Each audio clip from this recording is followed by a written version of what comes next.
Thank you, Dr. Agarwal, for inviting me to participate in this important symposium.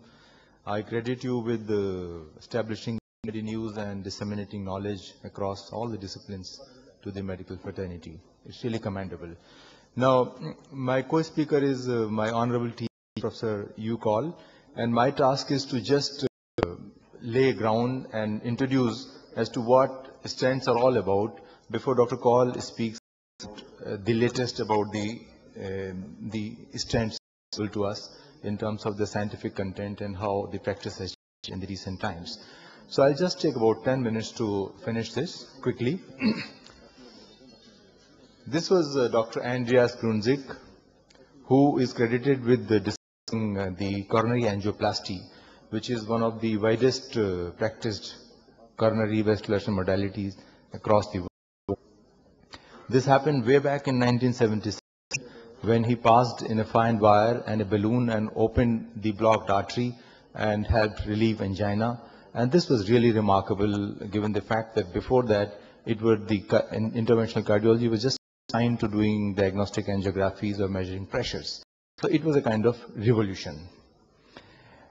This is how he opened the proximal LED artery, putting in a balloon in a young 38-year-old man, and could relieve his angina, and was really appreciated across the world. Then came a time when the plain balloon angioplasty was being practiced day out, given all its complications, largely the acute exposures or sending patients for an emergency bypass surgery or having death on table, and they were really catastrophic. And to prevent that, metallic scaffolding was discovered, which we call as a stent.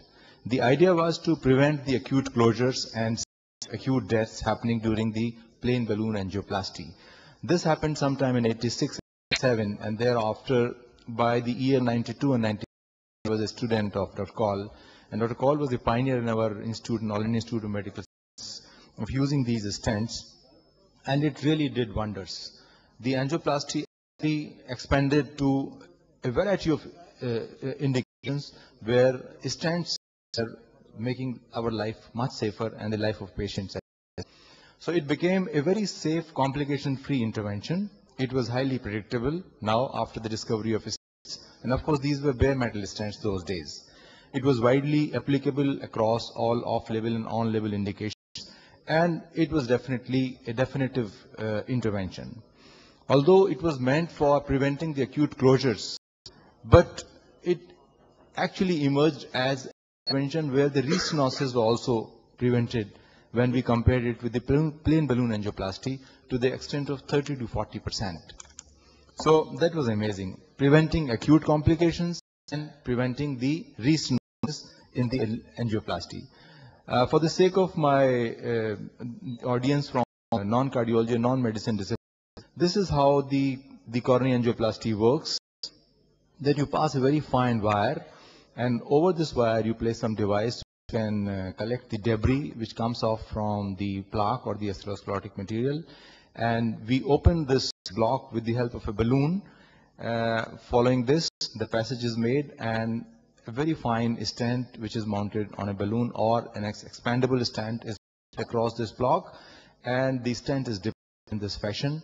Whatever debris comes off is collected into the distal protection device, and eventually everything is taken out of the coronary artery, and just the stent remains there as an scaffolding. So it was a wonderful invention. Now, the era came when just stent everything. The plain balloon angioplasty was simply out, and we needed to stent everything. And the ideal stent will look something like this, though. The stent which has the maximum scaffolding effect with the minimum recoil. It was actually very flexible, deployed in the tortuous arteries, low crossing profile, and good visibility, so it could be very precise in placing. It should be thromboresistant so that there is no acute thrombosis or late thrombosis after the stent is deployed, and it should be durable. A new disease emerged after the bare metal stents were given to these patients. This was called as the restenosis, or what we call as a neointimal proliferation. This was entirely new disease studied by our pathologist, especially Dr. Renu Virmani. And in an endeavor to prevent this disease, a new era emerged in the form of drug-eluting stent.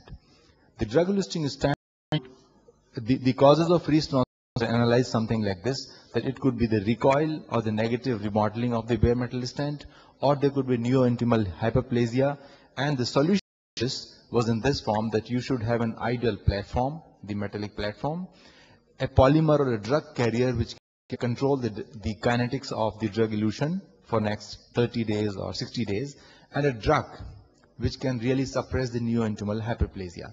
That was the whole concept of devising drug-eluting stent, and it worked very well. Just to recall, from 77 onwards, plain balloon angioplasty, the stent frenzy between 93 and 3, and Cypher stent which came in 2003, and there was a complete euphoria about using this stent, and as of today, close to 95% of angioplasty receive a drug-eluting stent in the hope that it will check restenosis. The new era, of course, is the biodegradable stent, which Dr. Call will speak about in much detail. So the success of the drug-eluting stent will be something like this, that an integration of a stent design and delivery system with an ideal drug carrier vehicle which will control the kinetics, and the ideal pharmacological agent in the form of cytotoxic drug like paclitaxel or sirolimus will constitute the ideal drug-eluting stent. And then there was an exciting beginning, but of course the precautious present and an exciting future. It was proved beyond doubt that the drug-eluting stents were faring far, far better in terms of preventing restenosis when compared to the bare metal stents. Sirolimus eluting stents like Cypher was behaving better than the paclitaxel eluting stent Texas in terms of binary restenosis or major adverse cardiology events, coronary events. The designer drugs came out in the form of Zetrolimus, the newer polymers came out, and the newer drug platform in the form of mobile chromium stents came out. And these advances happened in last 8 or 9 years, whereby the newer stents were found to be superior to the first generation stents like Cypher and Texas. Design's stent, which comes from Abbott, was also one of the examples where multi-link stent was chosen as a platform. The fluoropolymer was chosen as one of the polymer, and everolimus was the drug used, and these combined to give the excellent results. And the whole idea was to have thinner the better. The thinnest polymer thickness, thinnest vessel coverage, least metal in the coronary arteries, and that will help you eventually to prevent recurrence. But every beautiful rose has its own share of thorns, and there was a reason to be cautious. To recall, 5 years ago there was a total chaos. Report came in the form of late stent thrombosis. People who have received these drug-eluting stents were coming back after 3 years, 4 years, 5 years with very late stent thrombosis. It was a reason to worry across the world, because if a patient of drug-eluting stent late stent thrombosis, there's a very high chance of dying him because of the ventricular fibrillation, as you can see here. Various definitions of acute thrombosis to very late thrombosis emerged in the form of definitive, probable, possible stent thrombosis. These were the alarming reports, and Dr. Renu Birmani analyzed these and said that it could be the aneurysm formation, the vessel persistent positive remodeling, or reaction to the polymer which is responsible for very late stent thrombosis. The whole research was now focused on getting rid of this polymer or modifying this polymer in a process to reduce the very late stent thrombosis. It was the endothelialization which was having very late, and the late healing or the late catch-up which was responsible for very late stent thrombosis. The role of dual antiplatelet drugs, especially clopidogrel and Dispro, was also highlighted in the wake of the very late stent thrombosis. These patients were required to take these dual antiplatelet drugs for as long as 2 years, 3 years. And it was definitely happening more in case of drug-eluting stents than the bare metal stents. The press was of these adverse reports, but then there were reports to rectify this issue, that actually the late stent thrombosis is almost as much as it happens with bare metal stents in case of drug-eluting stents. What was the thing which was responsible for these late stent thrombosis? The drug which is there, which just remains there for 30 days or 60 days, could possibly not be the culprit. It is the polymer which stays for long, and in the late hypersensitivity toxic reaction could be the culprit for causing the very late stent thrombosis. Therefore, whole focus was on modifying this polymer. The era came in the form of giving a biodegradable polymer. That means the polymer, after having done its function of releasing or controlling the release kinetic of drug, disappears over the next 2 years' time, and thus prevents you from the late stent thrombosis. In this direction, a lot of stents came recently: the biometric stent, the Biolimus A9, the Nobody stent.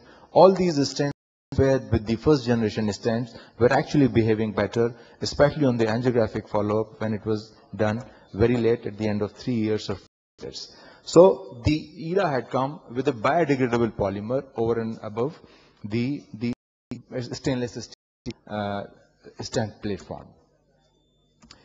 The next step: is there any way that we can get rid of polymer at all? Yes.